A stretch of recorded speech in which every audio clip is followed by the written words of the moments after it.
వచ్చిన పనినే దైవంగా భావిస్తూ పనిపై తనకున్న మక్కువతో అధికారులు మన్ననలు పొంది జాతీయ కర్మచారి అవార్డు దక్కించుకున్నారు నారాయణమ్మ. బంజారాహిల్స్లో స్వీపర్గా పనిచేస్తూ తనదైన ముద్ర వేశారు. దీంతో గమనించిన అధికారులు గణతంత్ర అవార్డుత ప్రధానోత్సవానికి ఆమెను ఎంపిక చేశారు. తనకు అరుదైన గౌరవం దక్కడం ఎంతో ఆనందంగా ఉందంటున్న నారాయణమ్మతో మా ప్రతినిధి Sujatha face to face. Narayanamma అత్యంత సుపరిచితురాలు అందరికీ. నారాయణమ్మ పేరు చెప్తే తెలియని వాళ్ళు ఉండరు. నిత్యము అందరినీ ఎంతో ప్రేమగా పలకరిస్తూ జీహెచ్ఎంసీలో గత కొన్ని సంవత్సరాల నుంచి స్వీపర్గా పనిచేస్తున్నారు. బంజారాహిల్స్ రోడ్ నెంబర్ 12లో ఇక్కడ రోజు ఉదయాన్నే వచ్చి తన పనిని ఎంతో ఇష్టంగా ఆ పని ముగించుకుంటూ ఉంటారు. జాతీయ కర్మచారి అవార్డు అయితే మాత్రం వరించింది. అసలు ఏం చెప్తారు అని అడిగి తెలుసుకుందాం. ముందుగా నిజంగా చాలా సంతోషంగా ఉందమ్మా మీకు అవార్డు రావడము. ఎట్లా అనిపిస్తుంది? నాకు చాలా సంతోషంగా ఉంది మేడం. నాకు తెలియకుండా వచ్చింది మేడం. అక్కడి నుంచి వచ్చిన తర్వాత అంతా టీవీలల్లా ఎక్కడెక్కడనో పేపర్లల్లా మందికే తెలిసింది. నాకు తెలియదు తల్లి. నాకు గల్లీ శుభ్రంగా ఉండాలి అంతవరకే. వాళ్ళు లేచే వరకు నీట్గా ఉండాలి వాళ్ళ ఇండ్ల ముందర అంతే తెలుసు. ఇక అక్కడికి వెళ్ళి వచ్చింది నారాయణమ్మ అని చెన్నూరు ఎమ్మెల్యే సార్ వచ్చి వెంకటస్వామి వివేక్ వెంకటస్వామి వచ్చి ఇది సండే రోజు ఆ రోజు కూడా బస్తీలో వచ్చి నిలబడ్డాడంట. పాపం మా అమ్మకి ఇది వచ్చిందంట. మరి వాళ్ళ కార్యకర్తలు ఉంటారు కదా, దండు లక్ష్మణు వాళ్ళు చాలామంది ఉన్నారులే, బన్నప్ప వాళ్ళని సీనన్న వాళ్ళందరినీ పిలిచి ఏంది నారాయణమ్మకు మీ బస్తీలో ఇంత పెద్ద అవార్డు రావడం ఏందని వాళ్ళు అంతా పిలిచి ఇక నేను వచ్చిన దాకా అక్కడ ఉన్నాడు, వెయిట్ చేసిండు ఒక గంటన్నర. ఇక వాళ్ళతోటి కార్యకర్తలతోటి ఇక అక్కడ ఉన్నాక నేను పోయినా. వాళ్ళు నన్ను తీసుకుపోయారు. అక్క నీకోసం ఇట్లా వచ్చిర్రు అక్క అంటే, సరే నాయన మరి ఏంది నాయన ఇప్పుడు మరి సార్కి ఏమని చెప్పాలంటే, ఏం లేదక్క నువ్వు రా అన్నాడు. సరే మంచిదని ఇక పోతే నన్ను చూసి సంతోషపడ్డాడు బిడ్డ. సంతోషపడి మంచిగా నాకు సన్మానం చేసి చాలాసేపు మాట్లాడి గౌరవంగా గౌరవించారు నన్ను. అందరు గౌరవించారు బిడ్డ, ఒక్కరని కాదు చాలామంది. పోలీసు వాళ్ళు ఏంది మా జిహెచ్ఎంసీ ముందు నారాయణమ్మ ఏడగింత కాంప్లైంట్ లేకుండా చేసినావమ్మ, మాకు ఎంత మంచి కార్మికురాలు అని జిహెచ్ఎంసీ సార్లు అందరు కమిషనర్లు అని జిహెచ్ఎంసీ డిపార్ట్మెంట్ మొత్తం నన్ను మంచిగా గౌరవించి సన్మానం చేసి ఇది చేసిన తర్వాత పోలీసు వాళ్ళు సద్దల బతుకమ్మ నాడు పోలీసు వాళ్ళు అయితే నా చుట్టూ 1000 మంది బిడ్డ, 100 మంది గారు. పెద్దది రవీంద్ర భారత్ ముందల పెద్ద ఆఫీస్ ఉంది కదా, ఆ ఆఫీసులకు పిలిచి ఎంతోమంది గన్మెన్లు ఎంతోమంది సెక్యూరిటీ. నాకు భయం అవుతుంది. కుయోమూరు అని వస్తున్నాయి అవి. అమ్మో ఇవేమైనా చేసింది అనుకుంటారు ఏమని అంటే, సార్ అక్కడి నుంచి అంజన్ కుమార్ సార్ అయిన తర్వాత ఇంకొక సార్ ఊరికొచ్చి అమ్మ అని నమస్కారం చేసి నన్ను నెత్తిలో చేయబెట్టు అమ్మ నీ గురువుని ధ్యానం చేయని చెప్పి ఇక వాళ్ళు నాకు మంచిగా సన్మానం చేశారు బిడ్డ. అసలుకి ఇట్లాంటి అవార్డు ఒకటి ఉంటుంది, అది ఇస్తారని ఎప్పుడైనా అనుకున్నావా? నేను అనుకోలేదు బిడ్డ, నేను అనుకోలే. నాకు ఎన్నడూ తెలియదు. మా అమ్మ చాలా రోజుల నుంచి బిల్డింగ్ లేవు, మా అమ్మ చేసినప్పుడు ఇవన్నీ లేవు. అప్పటి నుంచి చేసింది మా అమ్మ. చేసినాక నన్ను నా భర్త చనిపోయిన తర్వాత నేను మంచిగా బతికిన. నా భర్త మంచిగా సాదిండు నా పిల్లల నన్ను. తర్వాత పని లేదు బిడ్డ నీకని నన్ను పెట్టింది బిడ్డ. నన్ను పెట్టి 22 సంవత్సరాలు. ఇంకో ఆ అమ్మని కూడా మా అమ్మనే పెట్టింది. ఇంట్లో పని చేయాలని అమ్మ డాక్టర్ అమ్మ. ఇంట్లో అంత నమ్మకం బిడ్డ, ఇక్కడ పని నమ్మకం, మనుషుల నమ్మకం. ఇంత ఏ రిమార్కు మాత్రం లేదు బిడ్డ. అమ్మాయి ఎన్ని సంవత్సరాల నుంచి ఇదే కాలనీలోనూ చేసి? నేను 22 సంవత్సరాల నుంచి ఇదే రోడ్డు చేస్తున్నా బిడ్డ. ఈ గల్లీ ఆ గల్లీ అక్కడ 2 అంతా చేసేది. కానీ ఇంకొకసారి లేబర్కు పని లేక మా సార్ ఇంకో సూపర్వైజరు మనిషికి ఒక గల్లీ ఇచ్చిపోయిండు. మేము ఇక్కడి నుంచి మొదలు పెట్టుకొని కళింగ ఫంక్షన్ హాల్ అక్కడ మన తెలంగాణ భవన్ దాకా చేసేది బిడ్డ. మేము ఒక్కరమే 2 చీపురు కట్టలు ఉండి అప్పుడు ఇట్లా వంగి చేస్తుంటామమ్మ.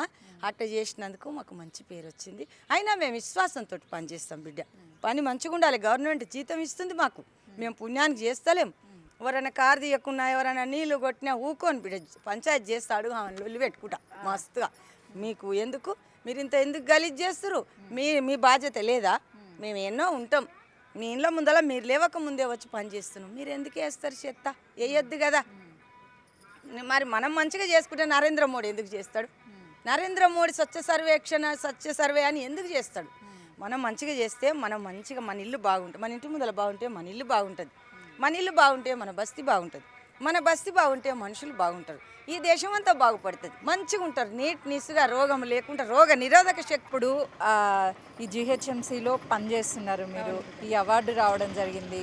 కాలనీ వాళ్ళంతా కూడా మీరు నిత్యము పాటలతో అల్లరిస్తూ ఎంతో చక్కగా అందరినీ ప్రేమగా ఆప్యాయంగా పలకరిస్తారని విన్నాం. మా కోసం ఒక పాట పాడతారా? పాడతా తల్లి, ఎందుకు వాడా? ఈయన ఇప్పటిదే వాడనా ఇంకోటి వాడనా? ఇప్పటిది నిండలేదు అందులో. పాడు. ఆ, నా ముద్దు తమ్ముడా లక్ష్మణ, నా కూడి భుజమూరా సోదరా, నా ముద్దు తమ్ముడా లక్ష్మణ, ఏమానంటిర నిన్ను ఎందు కలిగినావు, ఏమానంటిర నిన్ను ఎందు కలిగినావు, భూమిపై ప్రవలించ బుద్ధి కలిగర నీకు, నా ముద్దు తమ్ముడా లక్ష్మణ, నా కూడి భుజమూరా సోదరా, నా ముద్దు తమ్ముడా లక్ష్మణ. కాదమ్మా, మీరు పాటలు మాత్రమే పాడతారా లేదా పద్యాలు కూడా చెప్తారా? పద్యాలు చెప్తా, ఒక్కసారి పాటలు చెప్తా, అన్ని చెప్తా బిడ్డ. ఒక పద్యం పాడతా. నీలమేఘశ్యామ నీవే తండ్రివి మాకు, కమలవాహిని మమ్ము కన్న తల్లి, నీ భక్తవరులంతా నిజమైన బాంధవుల్, నీ కటాక్షము మాకనేకదనము, నీ కీర్తనలు మాకు లోక ప్రాపంచంబు, నీ సహాయము మాకు నిత్య సుఖము. కాదమ్మా, అటు పద్యాలు వాడుతున్నారు, పాటలు వాడుతున్నారు, అదేవిధంగా రోడ్లు క్లీన్ చేస్తున్నారు ఎప్పటికప్పటికి.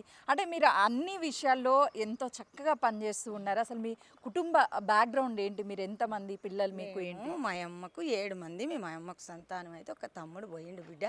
మేము ఇప్పుడు 6 మంది. నాకు 3 చెల్లెళ్ళు 3 తమ్ముళ్ళు ఉంటే ఒక తమ్ముడు పోయిండు. ఒక తమ్మునికి కొంచెం తెలివి లేదు, పెళ్లి చేయలేదు ఆయనకు, ఇక మామూలుగా తిరుగుతాడు. ఇంకో తమ్ముడు అయితే చాలా హుషారు, బాగా ఆయన ఆర్పారుగా ఉంటాడు మా నాయన లేక. మీకెంతమంది పిల్లలమ్మా? అసలు ఏం ఒక్క కొడుకు ఒక్క బిడ్డ. నా కొడుకు లారీ డ్రైవరు, నా బిడ్డ నా లెక్కనే పనిచేస్తుంది బిడ్డ. నా మనవరాలు కూడా నీ అంత వయసు, పెళ్లి చేసిన. నా మనవరాలు పెళ్లి కూడా చేసినాం, అయిపోయింది. పిల్లలు పెద్ద అయినరు, చదువుకుంటారు నా మనవలు నా మనవరాళ్ళు. ఇక ఇట్లా గడుస్తుంది బిడ్డ నాకు. పాటలదేం పర్వ బిడ్డ, పాటలేం లెక్కలేని పాటలు పాడతాం. చిన్నప్పుడు మస్తు వాడినాం. ఇప్పుడు డీజేలు పెడతారు కానీ అప్పుడు డీజేలు ఎక్కడు బిడ్డ. బతుకమ్మ పాట పాడితే ఓ అమ్మ ఎంత గమ్మతి. నీలోతు బతుకమ్మ, నాలోతు బతుకమ్మ. అమ్మ, మీరు ఎక్కడ ఉంటారు? అసలు సొంత ఇల్లు ఉందా లేకపోతే ఏంటి? నాకు లేదు బిడ్డ, సొంత ఇల్లు లేదు. నాకు ఇచ్చిపోయిండ్రు 22 సంవత్సరాలు. నా భర్త చనిపోతే 50 గజాల ప్లాట్ ఉంటే నన్ను లీడర్లు అమ్మిపిచ్చిర్రు. ఎవరమ్మా? ఎవరు? లీడర్లు బిడ్డ, లోకల్ లీడర్లు, దొంగలు, దయానందు, రాములు, బాబురావు అని. ఇప్పుడైతే ఇంకా పిచ్చిగా అయినరు లీడర్లు. ఇంటికి ఒక లీడర్ని చేసిండు దానవ నాగేంద్ర, మాజీ కార్పొరేటర్ భర్త మావిడి నరసింగరావు. దొంగవాడు, మామూలు దొంగగాడు. ఆడోళ్ళని దోసుకొని తింటాడు బిడ్డ. రెండముండలను పీజీఆర్ తిట్టిండు. పీజీఆర్ పి జనార్దన్ రెడ్డి ఉంటే అయ్యా నా పరిస్థితి ఇట్లా చేస్తున్నారు నాయన అని పోయినా. అప్పుడు ఎవరుండే? వైఎస్ రాజశేఖర్ రెడ్డి ఉండే. నాయనకి ఇట్లా ఉందని పోతే వైఎస్ రాజశేఖర్ రెడ్డి నెత్తెల చేయి పెట్టదు బిడ్డ. చెల్ల అక్క అమ్మ మా షేవెళ్ళ చెల్లె లెక్కనే ఉన్నావమ్మ నువ్వు, అట్లనే కానీ నీకేం కాదు పో బిడ్డ అని వాళ్ళ మీద కేసు రాసి కమిషనర్కు రాసి, కమిషనర్ డీసీపీ ఏసీపీకి సిఐకి ఎస్ఐకి రాస్తే తీసుకొచ్చి మంచిగా శిక్షించిరు వాళ్ళని. అయినా బుద్ధి రాలేదు వాళ్ళకి. ఇంకా ఆయన చచ్చిపోయే పాపం. ఆయనకు ఇది ఉండి చచ్చిపోయిన తర్వాత ఇంకా మళ్ళా నన్ను ఇట్లనే పట్టిరు. ఎవ్వరు కాదనిలే బిడ్డ. తెలంగాణ ప్రభుత్వం ఎప్పుడైతే వచ్చిందో నాశనం చేసిర్రు. 2 సార్లు గాలబెట్టిరు బిడ్డ నా ఇల్లు. నా కొడుకుకు 120 గజాలు, నాకు 120 గజాలు పెద్ద కొండ చూపించిపోతే పలగొట్టుకున్న బిడ్డ. నా పిల్లల కష్టపెట్టి నా పిల్లల తిననీయలే బిడ్డ. చేసిన కష్టం ఆ జాగకే పెట్టించిన. రిటైరింగ్ వాళ్ళు పోసిన. నా కొడుకుకు గిఫ్ట్ డీడ్ ఇచ్చిన. ఆ గిఫ్ట్ డీడ్ ఇస్తే కూడా ఆన్లైన్లో ఎక్కనియలే. ఎక్కించడానికి వస్తే మున్సిపాలిటీ ఆఫీస్కి వెళ్ళి నరసింగరావు వద్దన్నాడు బిడ్డ. ఎక్కియదు అన్నాడు. నల్లగొట్ట నీకు వస్తా నల్లోని బెదిరించిండు. రేషన్ కార్డు లేదు బిడ్డ నాకు. తెలంగాణ వచ్చిందంటే రేషన్ బియ్యం నేను కొనుక్కొచ్చుకొని తిన్నా బిడ్డ. కరోనా వస్తే అందరేమో సెంట్రల్ ప్రభుత్వం ఇచ్చింది ఉచితంగా, నేను కొనుక్కొచ్చుకొని తిన్నా. నీ చీపిరి కట్టను నమ్ముకున్న బిడ్డ. నేను ఎవరు కష్టపడలేదు. నా పిల్లల కష్టపెట్టి నేను కష్టపడి నా ఇల్లు 2 సార్లు కాలబెట్టిరు బిడ్డ. 2 కరెంటు మీటర్లు వీకేసిరు. ధ్వంసం చేసి నా కొంగుతోటే నాకు ఉరిపెట్టిరు బిడ్డ. నేను చీర ఉడవిక్కొని ఉరుకొచ్చి పోలీస్ స్టేషన్కి పోయి మళ్ళీ కంప్లైంట్ పెట్టిన. నాకు చాలా కష్టపెట్టిరు బిడ్డ. మావిడి నరసింగరావు కానీ పెండ్ల ఎన్నడు ముండం వస్తుందో తెలియదు. ఇది ఇయ్యాల బిడ్డ మీరు టీవీలో. వాడు నన్ను మామూలు బాధ పెట్టలే కొడుక. అప్పుడు ఇది బీఆర్ఎస్ తర్వాత వచ్చింది కానీ ఆమె కాంగ్రెస్లోనే ఉండే అప్పుడు. ఆమె ఇప్పుడు 10 ఏళ్ళు ఆమె కార్పొరేటర్ చేసి మొగడు చేయలే, పెండ్లమే చేసింది. పెండ్లం చేస్తే మొగడు చేసిండు చెలాయించి రాజకీయం.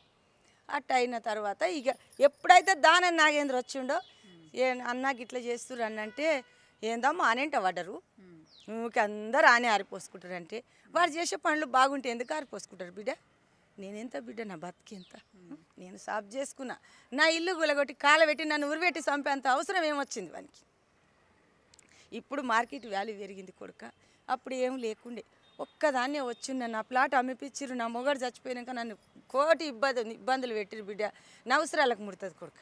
కాదమ్మా, ఇప్పుడు నీకు ఈ అవార్డు వచ్చింది, అందరు ఇక్కడ ఉన్నటువంటి వాళ్ళు ఎవరైనా నిన్ను కలిసి కలవడము ఎట్లా మాట్లాడుతున్నారు, ఎట్లా అనిపిస్తుంది? మంచిగా బిడ్డ, ఏ బిల్డింగ్ వాళ్ళని వాళ్ళకరిచ్చినా ఈ సార్ అన్నాడు, ఎంత అమ్మ ధన్యవాదాలు, మంచి పని చేసినావు అమ్మ. ఈయన ఎవరు చీఫ్ సెక్రటరీ సార్, ఇప్పుడు రిటైర్మెంట్ అయ్యిండు. ఏ బిల్డింగ్లో మందలు ఇచ్చినా బిడ్డ, ఇక మామూలు పని వాళ్ళు అంటే ఏదో గలీజ్గా బాగానే వాళ్ళ రోడ్డు మీద మనుషులు కాబట్టి ఓనర్లు మాత్రం నన్ను చాలా గౌరవిస్తారు. నన్ను అక్క లేక, చెల్లె లేక, ఒక తల్లి లేక, చిన్నోళ్ళు అయితే ఒక అమ్మమ్మ లెక్క, ఒక నాయనమ్మ లెక్క చూస్తారు బిడ్డ.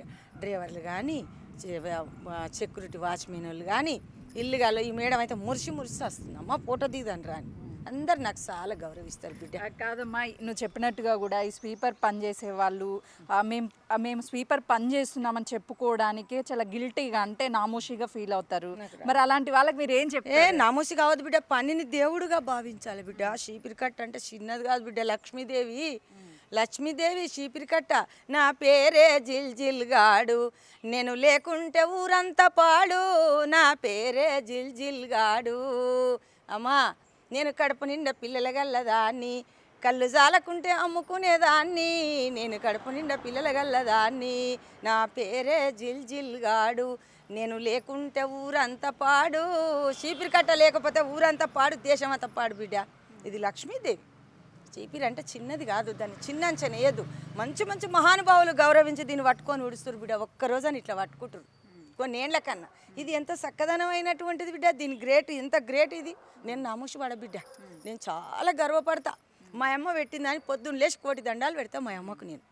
కాదమ్మా, ఇప్పుడు మీతో పాటు కొన్ని సంవత్సరాల నుంచి 22 సంవత్సరాల నుంచి మీరు పనిచేస్తున్నారు, మీతో పాటు చాలా మంది పనిచేస్తున్నారు. వాళ్ళకి దక్కని అరుదైన గౌరవం మీకు దక్కింది. మీరు ఏం చెప్తారు పనిచేసే వాళ్ళకి, ఈ పనుల్లో ఉన్న వాళ్ళకి ఏం చెప్తారు? చెప్తా బిడ్డ, మంచిగా చెయ్యాలి, మన బాధ్యత. పైసలు చేసి కొట్లాడు, జీతం పెంచుతలేరు, పెరగలే, మనకు తక్కువనే ఉంది. వాళ్ళు ఇచ్చే వేతనం మనకు సరిపోతలేదు. మనం చేసి అడుగుదాం, చేయకుండా ఆడిడ వండుకొని అడిగితే లాభం లేదు. మంచిగా చేయాలి పని. భూదేవి అన్ని దాచుకుంటుంది. భూమి మన పాప పుణ్యాలు, మనం జస్తాన్లకి అవుతాం, మనం పుట్టిన దాంట్లోని ఎంత చేసినా భూదేవిల్ని. భూమి దేవంటారు, ఇది పృథ్వీభూతం అమ్మ. ఆకాశభూతం, వాయుభూతం, అగ్నిభూతం, జలభూతం, పృథ్వీభూతం, పంచభూత ఆవరణలో దీని లోపల ఉన్నాం కాబట్టి దీన్ని గౌరవించాలి. పని గౌరవించి పని మంచిగా చేస్తే ఐరారోగ్యంగా ఉంటాం బిడ్డ. కాదమ్మా, నువ్వు ఇన్ని పాటలు పాడుతున్నావు, పద్యాలు పాడుతున్నావు, మరి ఎప్పుడైనా ఎవరైనా అన్నారా ఈ పని ఎందుకు నీకు, అసలు ఈ పని చేయకు అని? అన్నారు, చాలా మంది అన్నారు బిడ్డ. నేను చేస్తాను, మా సార్లే అన్నారు. మా సార్లు ఎందుకమ్మా నీకు ఈ పని చేయక, నీకు జీతం ఇప్పిస్తాం కానీ వద్దు రామన్నారు. మీడియా వాళ్ళు అన్నారు, చాలామంది అన్నారు బిడ్డ. చాలామంది మీడియా స్టూడియోకి తీసుకుపోయి కూడా చెప్పారు, అమ్మా నీకు పని ఇప్పిస్తాం, నువ్వేనన్నా కానీ ఆ పని చేయకుండా నేను ఇదే పని చేస్తాను బిడ్డ. నేనైతే ఊకోను బిడ్డ, నా ధర్మం. మా అమ్మ నన్ను ఈ జన్మని ఇచ్చి 9 నవమాసములు మోసి కని పెంచి పెద్ద చేసి పెళ్లి చేసి నా బాగోలు చూసి, నా పిల్లలు పుట్టినాక, నా పిల్లలు పెద్ద అయినాక నా బాగోలు చూసిందంటే ఇంకంతకంటే గొప్ప దేవత ఎవరుంటారు? మాతృదేవోభవ, పితృదేవోభవ, ఆచార్య దేవోభవ, అతిథి దేవోభవ. అతిథి కాకుండా పరమాత్మ అంతటా సర్వాంతరయామి. ముల్లి వచ్చే సందు లేకుండా చేరాచేర ప్రపంచం అంతా భగవంతుడు ఉన్నాడు బిడ్డ. పలుకుతాడా? అమ్మ వలుకుతుంది, నాయన వలుకుతాడు, అతిథి వలుకుతాడు, గురువు వలుకుతాడు, ఈసోటి ఇతసుత బాంధవులు వలుకుతారు, స్నేహితులు వలుకుతారు. అందులోనే చూసుకోవాలి భగవంతుని, పరమాత్మని. ఇంకా నరుడు నారాయణుడు, మానవుడు మాధవుడు. అమ్మ మానవుని సేవ చేస్తే మాధవుని సేవ చేసినట్టు బిడ్డ. నేను ఇట్లా ఊడుస్తుంటే కదా, వాళ్ళకు ముద్దుగా సేవ చేస్తుంటే నాకు నామోషి కాదు బిడ్డ, నాకు గర్వపడతా. నేను చాలా చక్కదనంగా సార్లు ఎట్లా చెప్పిర్రు అంటే అట్లా చెప్పిర్రు. లాస్ట్కి ఉంటుంది బిల్డింగు. ఆయన చెప్పిండు ఎవరికి, నిర్మల గారికి, అమ్మ చాలా మంచి వర్కర్స్, మంచి భక్తురాలు, మంచి పాటలు పాడుతుంది, చాలా చెప్పిండ్రు బిడ్డ. నాకు చాలా గౌరవంగా ఉంది నాన్న. చూస్తున్నాం కదా, అరుదైన అవార్డు దక్కడంతో నారాయణమ్మ సంతోషం చెప్పరానిది. ఇక్కడ పద్యాలు పాటలతోనే కాదు, తన పనిని కూడా ప్రేమిస్తున్నాను అని చెప్తుంది. కష్టపడి పని చేస్తే ఏదైనా సరే సాధ్యమే అని చెప్పేసి చెప్పడానికి నిలువెత్తు నిదర్శనం నారాయణమ్మ. కెమెరామెన్ సంజుతో సుజాత, హైదరాబాద్.